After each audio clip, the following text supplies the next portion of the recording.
Como bien comprenderás, hoy ha sido la juramentación del nuevo presidente de la República, es el tercero, ¿no? en lo que va de este quinquenio, sin contar este fugaz episodio que protagonizó Mercedes Arauz. Eso nos da una idea de la inestabilidad política, ¿no? que vive nuestro país, y ojalá pues que la democracia pueda estar a la altura de estas difíciles circunstancias.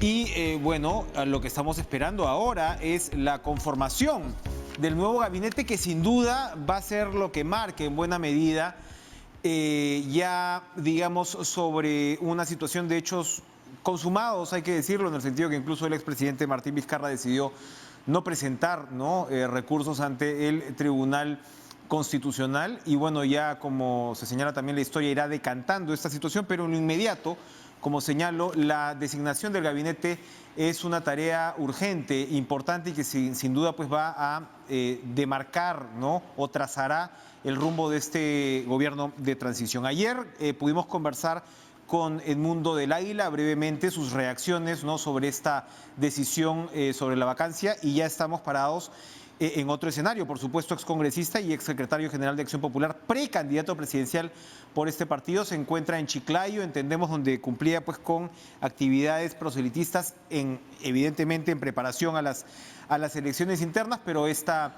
noticia, no sé, para empezar, si es que cambie esa configuración. Hoy escuchamos a Víctor Andrés García Belaúnde, que asistió también con otra figura populista como Raúl Díez Canseco a la juramentación de Merino de Lama en el Congreso. Y Vitocho García Belaúnde señalaba que, en su opinión, Acción Popular no debería presentar plancha presidencial en estos comicios. De eso y otros temas vamos a conversar con Edmundo del Águila. Ahora sí, con un poquito más de tiempo. ¿Cómo está usted, Edmundo? Gracias por estar con nosotros esta noche. Enrique, buenas noches, ¿cómo estamos? ¿Cómo pinta la designación del gabinete según lo que usted conoce? Sabemos que en Palacio de Gobierno están haciendo números, se ha hablado que Raúl Díez Canseco incluso estaría ayudando en esa conformación. Hay nombres, yo creo que no hay ningún problema con decir algunos de los nombres que están rotando fuertemente en redes sociales. Antero Flores Arauz, está mencionando el nombre de Beatriz Merino. Hay como 3 o 4 posibles miembros o jefes de gabinete. ¿Qué nos puede contar al respecto? Bueno, la información que yo manejo es la misma que probablemente manejas tú, Enrique, y creo que lo has descrito bien. Son las informaciones que aparecen en las redes y algunos medios de comunicación. Lo cierto es que creo yo que impera de una vez poder designar al gabinete, y esto empieza pues con la designación del primer ministro.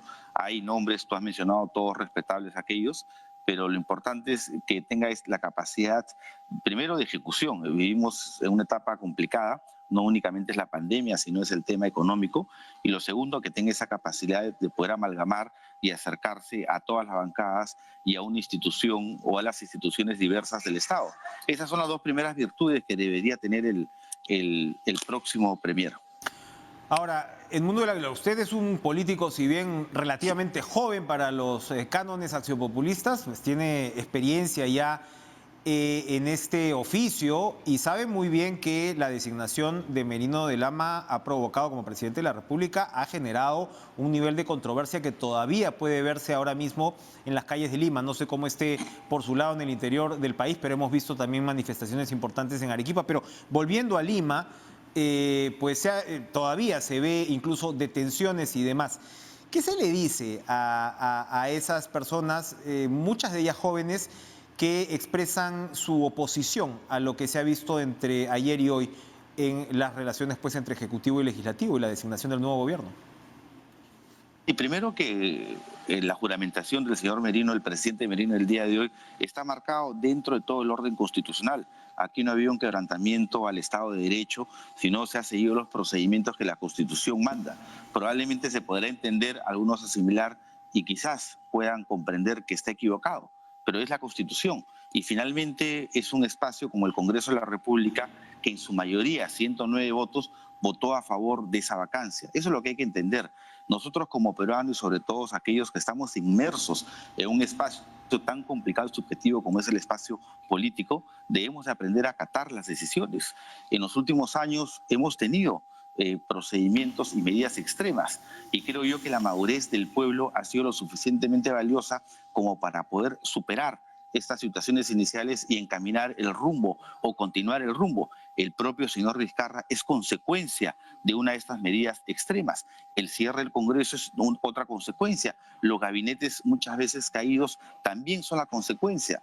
Pero finalmente la institución o el rumbo que toma el país no debe de pararse y eso parte, creo yo, en poder asimilar en forma responsable estas decisiones. Pero, perdón, reconoce que la designación de Merino de Lama como presidente de la República es también una situación extrema, entonces.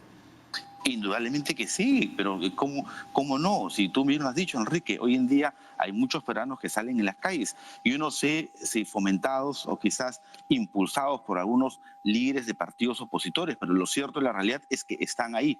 Indudablemente que eso no ha causado tampoco, creo yo, consenso en muchos sectores de la prensa y en muchos sectores políticos también. Es una decisión cuestionable, como lo fue en su debido momento también la asunción al mando del señor Vizcarra. Y hoy en día que sabemos acerca de los chats que no sabíamos en su debido momento en el año 2017, podemos entender mejor el tema. Pero es así, la historia republicana ha estado marcada de estos acontecimientos en el país, pero ahí depende, creo yo, o viene a tallar la madurez que pueda tener el electorado y la población peruana. Bueno, podríamos hablar mucho del tema, pero sí quisiera que me pueda responder un tema puntual antes de seguir con los siguientes temas, que es ¿qué pasa si el Tribunal Constitucional interpreta con respecto a la medida de incapacidad moral permanente o a la causal de vacancia de incapacidad moral permanente que no se hubiera ajustado estrictamente a lo que hemos estado viendo en estos procedimientos de vacancia?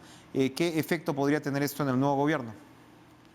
Bueno, indudablemente va a tener un efecto legal, ¿no? El Tribunal Constitucional, instancia máxima de la normatividad y legalidad en el país. Yo espero nomás que ellos puedan actuar de una manera consecuente y, lógicamente, siempre cercanos y pegados a la objetividad que emana de toda ley.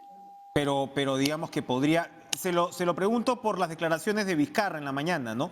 Que cuestionaba la legitimidad del nuevo gobierno, lo cual efectivamente puede ser muy subjetivo, pero se refirió a la legalidad, a esta indefinición legal, precisamente con respecto a este causal de vacancia. Se lo pregunto además porque se dio una suerte de limbo también cuando Vizcarra, al filo de la Constitución, disuelve el Congreso pasado, ¿verdad? Y al final, bueno, para mal o para bien, el Tribunal Constitucional zanjó la situación. Acá, si bien de repente no vamos a revertir los hechos, porque como señalo ya hay hechos consumados, pues probablemente esa decisión del Tribunal Constitucional también podría ir en contra de lo que ha decidido el Congreso. En el fondo, me refiero.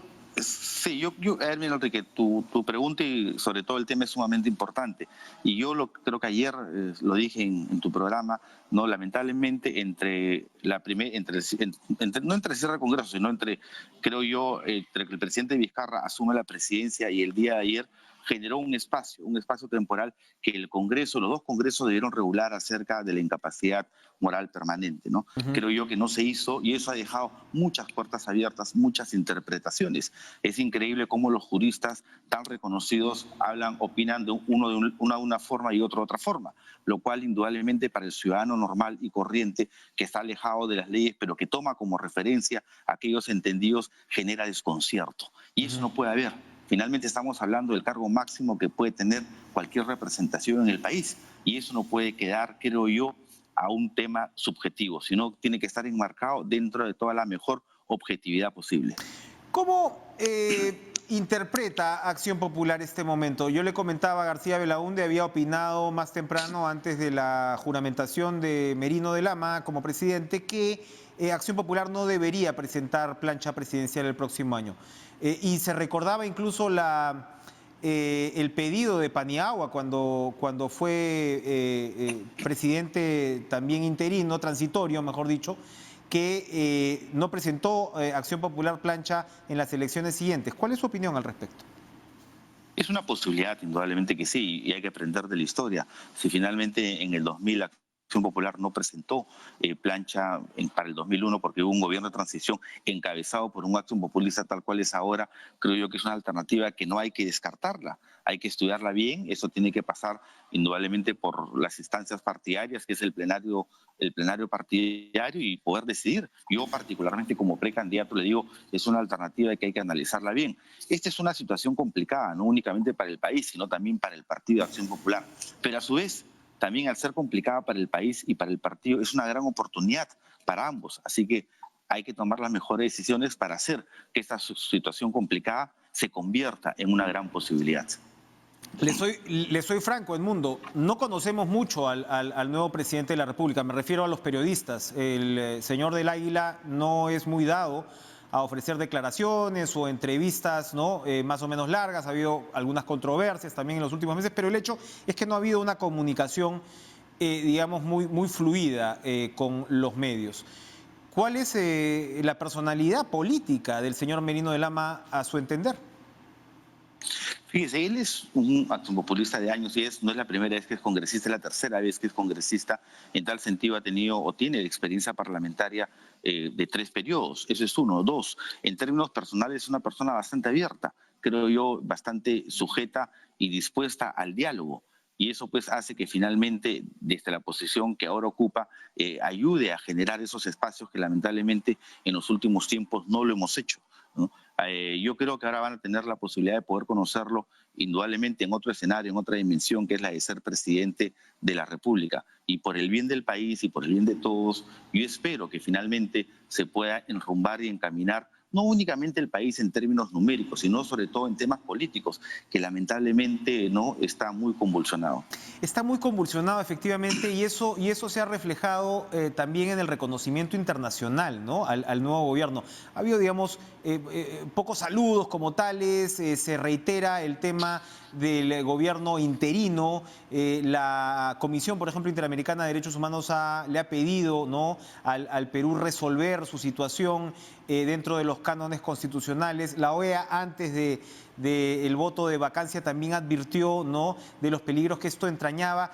El Perú no pasa por su mejor momento, digamos, en el concierto internacional. Evidentemente estamos viviendo una situación pues de pandemia que complica aún más todo esto, pero estamos un poquito devaluados, ¿no cree usted? Es como decir que el concierto internacional dice, bueno, pues esto es lo que ha pasado, un capítulo más de lo que el Perú ha ido pasando en este quinquenio, ¿no? Es un quinquenio extremo en cuanto a todos los acontecimientos y hechos. Y no únicamente lo digo desde afuera, sino yo he tenido la oportunidad de vivirlo en el Congreso anterior, donde creo yo todas las posibilidades políticas se dieron. Y no posibilidades para bien, sino también para mal. Y hoy en día creo yo que no es la excepción. Pero bueno, ¿qué nos queda, estimado? Lo que queda de ahora en adelante es poder ver y poder, creo yo, recoger las palabras del presidente que ha invocado a la unidad. Busquemos la unidad, una unidad que, por cierto, hace tiempo no se da. Lamentablemente el señor Vizcarra, y hay que ser francos en reconocer, nunca buscó esa unidad, sino por el contrario, siempre buscó un enfrentamiento. ¿Por qué? Porque le daba los créditos políticos que él necesitaba. Este Congreso, el Congreso que lo vacó, es un Congreso hecho a su medida. Él generó este Congreso y lamentablemente mira lo que ha ocurrido. Entonces, las responsabilidades Ahora, perdón, son tan hecho a su compartidas. medida que no presentó bancada, ¿no? En todo caso, hay una paradoja No, también, o sea... No, Enrique, es que no es paradoja. ¿Sabes lo que se llama eso? Soberbia de poder. Él creyó que con esos 80-90% que tenía de aprobación, bueno, al menos que las encuestadoras le daban, le iba a permitir poder canalizar y manejar el problema, el Congreso. Pero el tema no radica ahí. El tema está en que tú, para poder controlar un Congreso o para poder olvidar al Congreso, necesitas generar obras, necesitas generar gobierno, necesitas hacer Estado. Y Vizcarra nunca lo hizo. Entonces, ¿volvió a qué? A su antigua política. ¿Que cuál era? De buscar el enfrentamiento al gobierno, al Congreso. Y se encontró, parece, con un Congreso más respondón que el Congreso anterior. Sí, sí, bueno, evidentemente tan respondón que lo vacaron, pero para terminar, sabemos al mismo tiempo, y usted que está ya en las lides de una precandidatura, que el Congreso pues no es la institución más querida por los peruanos. De alguna manera esta crisis política se refleja en el Congreso. El Congreso simboliza para buena parte de la ciudadanía que de repente no está muy interesada en la política del día a día, ¿no?, que de repente, en fin, tiene otro tipo de valoración. El Congreso representa esos puntos negativos, ¿no?, de la clase política. El hecho que el Congreso esté asumiendo por acuerdo político, el Ejecutivo plantea desafíos también. ¿Esto cómo debería reflejarse entonces en el gabinete? ¿Qué debería tener el gabinete para desparlamentarizarse, si existe el término? O quizás no sería eso, sino buscar un acercamiento al Parlamento. El Parlamento es una institución no únicamente en el país, sino a nivel mundial. Claro que sí, mal vista, porque cada parlamentario responde a una iniciativa propia. O sea, en el Parlamento hay 130 iniciativas. Si quieres compararlo, verlo desde una óptica empresarial, hay 130 jefes, 130 gerentes, lo cual pues hace poco probable que se pueda gestionar una unidad o un criterio único dentro de un espacio con estas características. Y todo eso hace pues que el Congreso sea siempre un espacio no muy bien visto. Entonces el presidente, aquellos presidentes que inteligentemente buscan un enfrentamiento al Congreso, son aquellos que finalmente terminan teniendo los créditos. Pero este gabinete debe hacer, o lo que tú dices, debe estar en los extremos, o bien no buscar creo yo, una relación alejada pero buena con el Congreso, o buscar un acercamiento, que creo yo que sería lo mejor. En estos meses que queda, finalmente no queda otra que poder trabajar en forma conjunta. Las próximas elecciones ya están convocadas. Esto es un gobierno de transición, de transición. Entonces hay que encaminar todas estas variables y elementos de la mejor manera para hacer que el próximo gobierno pueda encaminar todo el desarrollo del país. Gracias, Edmundo del Águila, por acompañarnos esta noche en estos momentos pues complicados, difíciles, ¿no?, de formación, además de un nuevo gobierno, literalmente hablando. Vamos a regresar después de la pausa para conversar con el exministro de Economía y Finanzas, Alfredo Tornes, sobre el efecto de esta situación en la economía y en todo caso qué es lo que se puede avisorar en el futuro inmediato. Volvemos.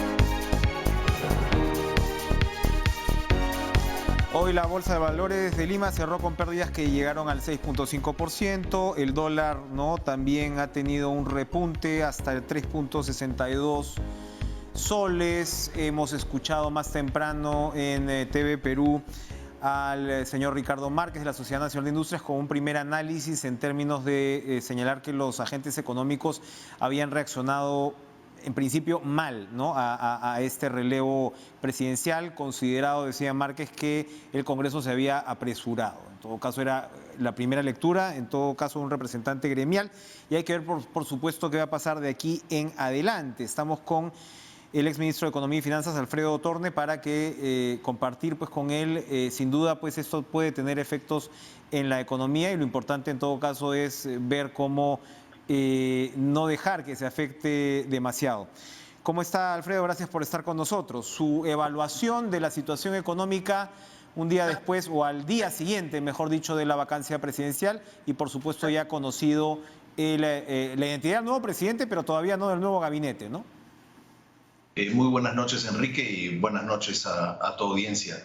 Bueno, yo creo que cuando veíamos la situación en el Congreso, siempre veíamos como el peor escenario, y se ha materializado el peor escenario. Es un escenario en el que hay un cambio no solamente de presidente, sino hay un cambio de gabinete entero, lo cual significa que todos los actores centrales que manejan la administración pública van a cambiar pues, en casi una semana, y los que van a entrar es gente relativamente nueva, que no conoce los detalles y les va a costar todavía un tiempo hacer que la máquina empiece a caminar nuevamente, ¿no?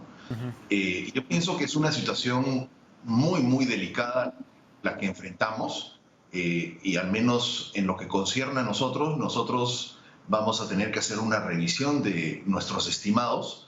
Esperábamos una contracción de 13.7 este año y una expansión de 11.1 el siguiente año. Ambos van a tener que ser revisados hacia la baja. Todavía no tenemos los números, ¿no?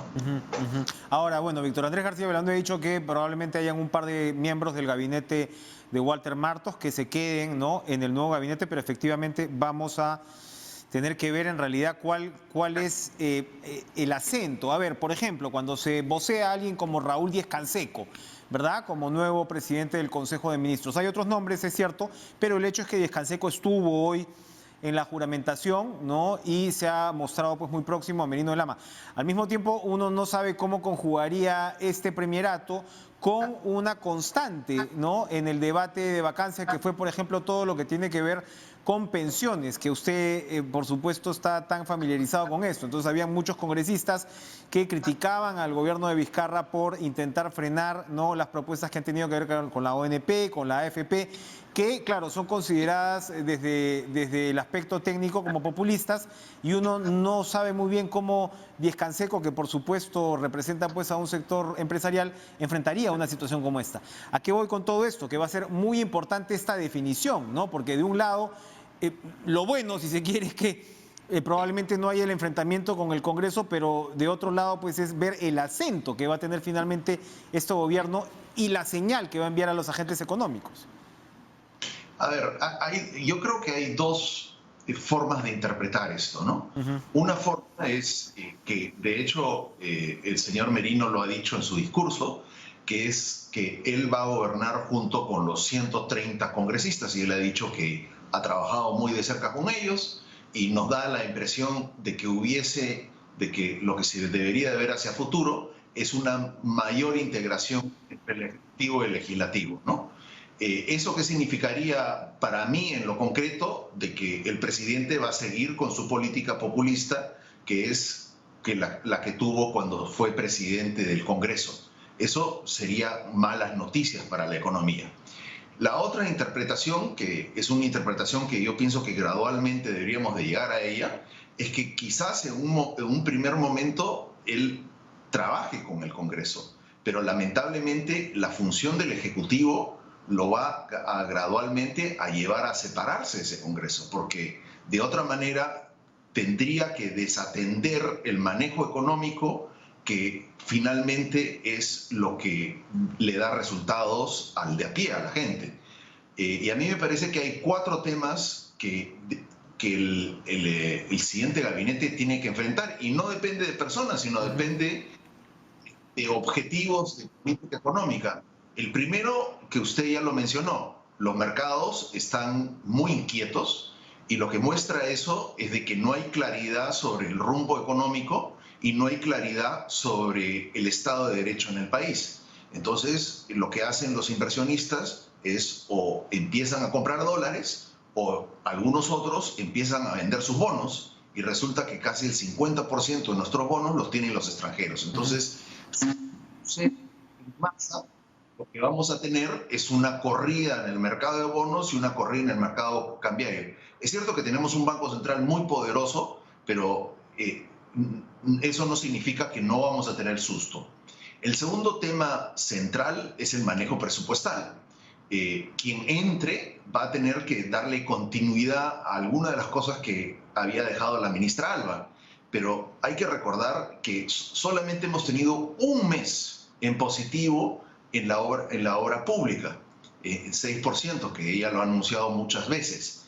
Pero el hecho de que entre otro grupo significa que va a tener que aprender a gastar, y eso lo que significa es que el gasto público, que es lo único que había estado aumentando, podría disminuir y podría hacer que la recesión sea más profunda. También en el lado presupuestal está el tema de que hay que aprobar un presupuesto antes del 30 de noviembre.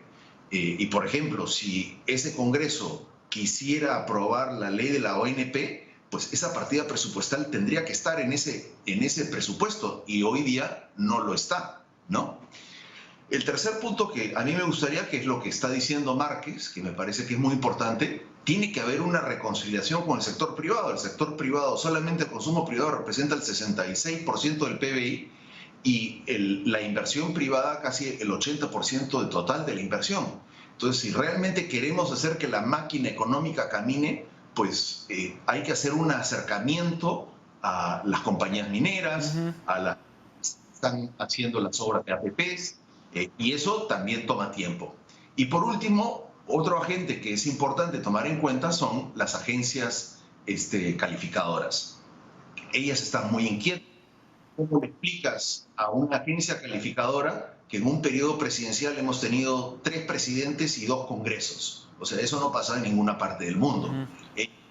Lógicamente, se preocupan mucho, y ellas son las que finalmente definen la calificación de la deuda, que determina las tasas de interés a las que el gobierno se va a prestar. Entonces, estos 4 temas los va a tener que enfrentar el nuevo presidente, y probablemente lo obliguen a tomar distancia de su Congreso, que es un Congreso fundamentalmente populista y quiere precisamente ir en la dirección opuesta. Veamos que no. Y se va a requerir que estas señales se den bastante rápido, ¿no? Porque cuando estamos hablando de las calificadoras de riesgo, de los agentes económicos, de la reacción del sector privado, pues la incertidumbre no va a poder durar.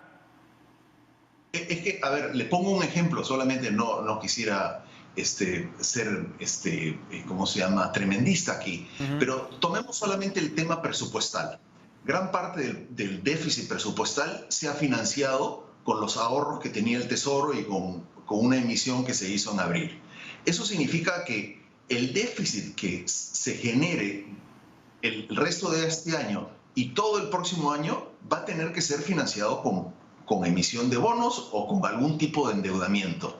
Y eso significa que si las tasas de interés se nos sube, eso significa que vamos a tener que gastar más intereses, menos en hospitales, menos en escuelas, etcétera, etcétera. Nos vamos a una situación que nosotros no hemos vivido desde casi los años 80.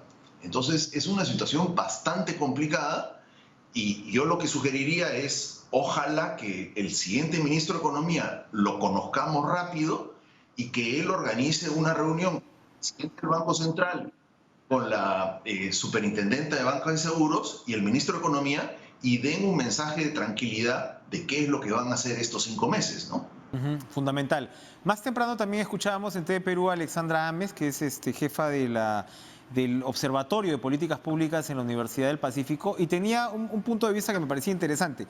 Cuando entras en una situación como la que usted ha descrito, nuevo gobierno, nuevo gabinete, en fin, de alguna manera pues mucha incertidumbre e inquietud, ella señalaba que, por ejemplo, en el aparato público lo importante en estos momentos era de alguna manera retener de directores generales para abajo. No sé si cuando ocurren, ¿no?, este tipo de situaciones, la tentación puede ser grande en el sentido de alguna manera pues una tierra arrasada con respecto sobre todo al personal especializado. Merino de Lama señaló, para lo que se refería al sector salud, que iban a tratar de retener, por ejemplo, pues a los equipos especializados, ¿no? Ojalá hagan eso, ¿no? Ojalá que se preocupen de que la gente clave se mantenga, aún teniéndola por un periodo, pero yo diría que ni aún así. O sea, creo que lo que estamos viendo nosotros es que, por ejemplo, la obra pública ha estado paralizada, y no ha estado paralizada cuando estuvo la ministra Alba, estuvo paralizada desde tiempo atrás, ¿no? Hay que recordar que la ejecución presupuestal ha sido un problema de Vizcarra desde el momento en que entró.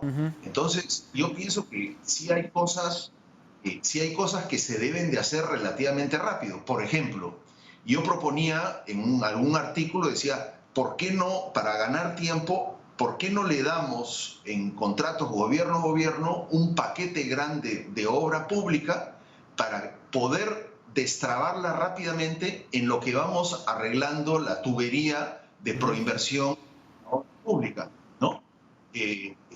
Creo que ese tipo de cosas se deberían de hacer. O sea, nosotros hicimos todo el marco normativo de los Juegos Panamericanos desde el MEF, lo ayudamos a Carlos Neuhaus en su momento, y creo que se debería de aprovechar esa institucionalidad que está en el MEF para estar y destrabar algunos proyectos grandes de obra pública, y algunos cuantiosos como son, por ejemplo, la cantidad de proyectos de agua y saneamiento que deberían de llevar agua limpia a una serie de obras. Y que son fundamentales, especialmente pues en una situación de pandemia. Reacciones rápidas, entonces, es lo que se requiere, reacción rápida y clara, y un mensaje que termine, ¿no?, de todas maneras con esta incertidumbre. Gracias, Alfredo Torne, por acompañarnos esta noche. Nosotros vamos a ir a una nueva pausa. Acabamos de ver la situación de la economía, los pasos que se deberían esperar para que esta pues no vaya a resultar más afectada, pero vamos a ver una situación, o vamos a dar una mirada similar al sector salud, crucial, central en estos momentos, con el exministro del sector, Abel Salinas. Regresamos.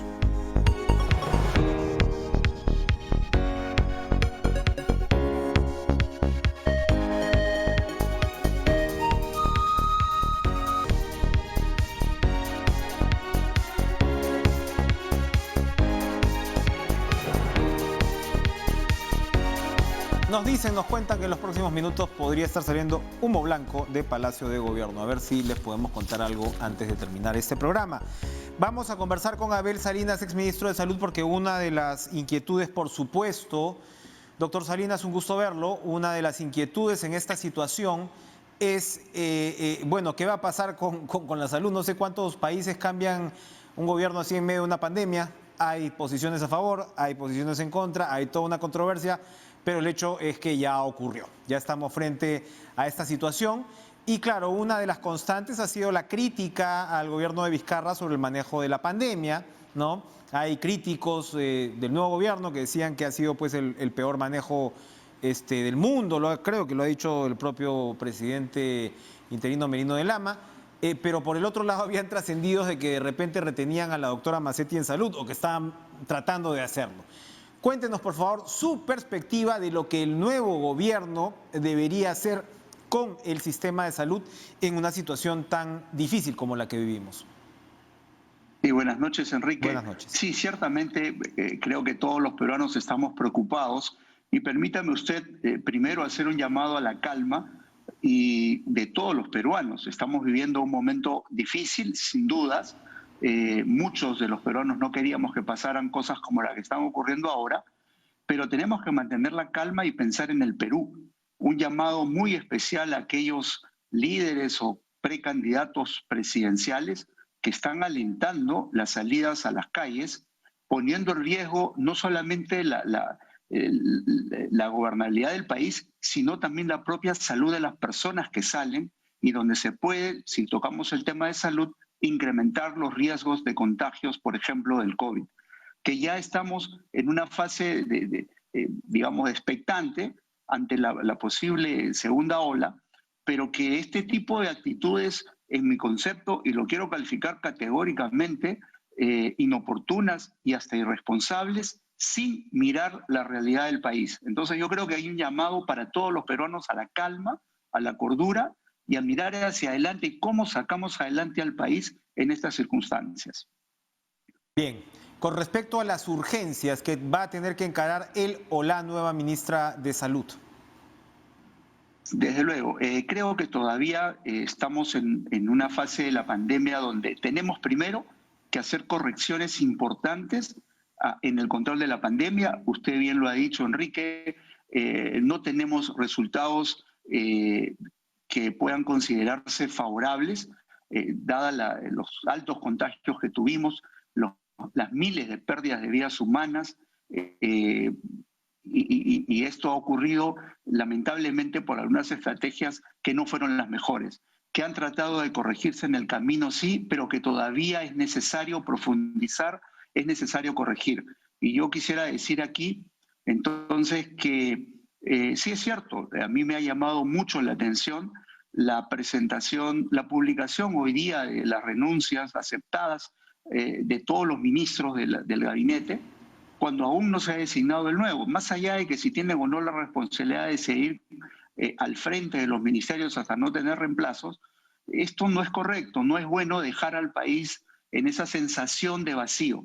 En consecuencia, entiendo que los ministros podrían estar con la intención definida de no continuar en un gabinete siguiente, pero creo que hay los espacios suficientes y esperar los días suficientes para el recambio. Hay una responsabilidad administrativa, sin duda, ¿no? Sin duda, sin duda. Y yo lamento que esto haya ocurrido sin excepción en todos los ministros de Estado. ¿Cuáles son lo segundo, los puntos de corrección más importantes? Me gustaría que comparta con nosotros. ¿Dónde están los ajustes de tuercas más trascendentes en el sistema de salud? Desde el principio, desde las pruebas diagnósticas. Yo creo que las pruebas diagnósticas son las pruebas moleculares. Debemos de dejar las pruebas serológicas para otro tipo de cosas. Así que debemos corregir eso de inmediato, porque si ahora hay pocos contagios, este es el momento de volver a utilizar las pruebas moleculares, identificar algún caso, adelantarnos al virus, poder ahora sí hacer un cerco epidemiológico correcto, inteligente, y evitar la propagación y que el impacto de una segunda ola, que lamentablemente no estamos exentos que ocurra en el Perú, no cause los estragos que nos causó estos primeros meses. Lo segundo, eso significa una atención domiciliaria, comunitaria, integral, multisectorial, con la participación de todos, del Ministerio de Salud, de la policía, de los gobiernos locales, de la sociedad organizada, en identificar los lugares, las personas y hacer el cerco correcto, llevándole los víveres, etcétera, haciendo la cuarentena ahí focalizada si es que encontramos nuevos casos que van apareciendo. Lo otro también tiene que ver con el mensaje comunicacional. De una vez por todas tenemos que ser mucho más claros en lo que decimos.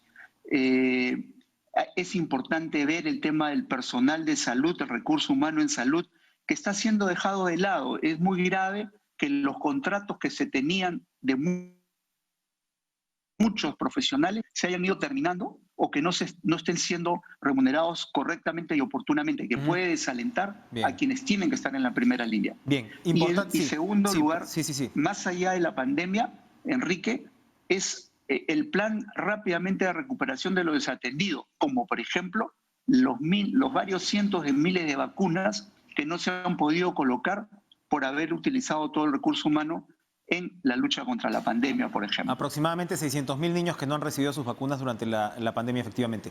Para terminar rápidamente, doctor Salinas, que nos queda un par de minutitos. Hablaba usted del tema de la posibilidad de una segunda ola. Se habían anunciado los resultados del estudio de seroprevalencia, que para eso sí sirven las pruebas rápidas, y habían pues unos números preliminares de aproximadamente el 35% de infectados en todo el Perú.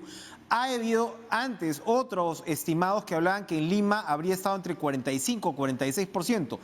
¿A qué voy? Que hay efectivamente investigaciones. Leí una de la Universidad de Estocolmo en Suecia, por ejemplo, que bajaba la famosa inmunidad de rebaño de manada para el caso del COVID a 46, 47%. Yo sé que este es un tema sumamente controversial, pero el hecho de que tengamos tal cantidad de infectados ya ¿no nos ayuda un poquito a bajar el impacto de una potencial segunda ola? Europa, a pesar de la cantidad de muertos, ha seguido en este 5, 6, 7, 8% de infectados máximo. Claro, sin embargo, es sumamente riesgoso apelar a una inmunidad de rebaño de esta forma natural, que es diferente que la buscada por la vacunación cuando tenemos evidencias de quiénes estamos inmunizando. Aquí no lo tenemos. Yo solamente quisiera decir lo siguiente. El tema de los estudios de cero prevalencia no se hacen solamente con las pruebas serológicas. Primero que tienen que estar estandarizadas. Hemos usado diferentes tipos de diferentes sensibilidades, especificidades, etcétera, que no nos dan la certeza.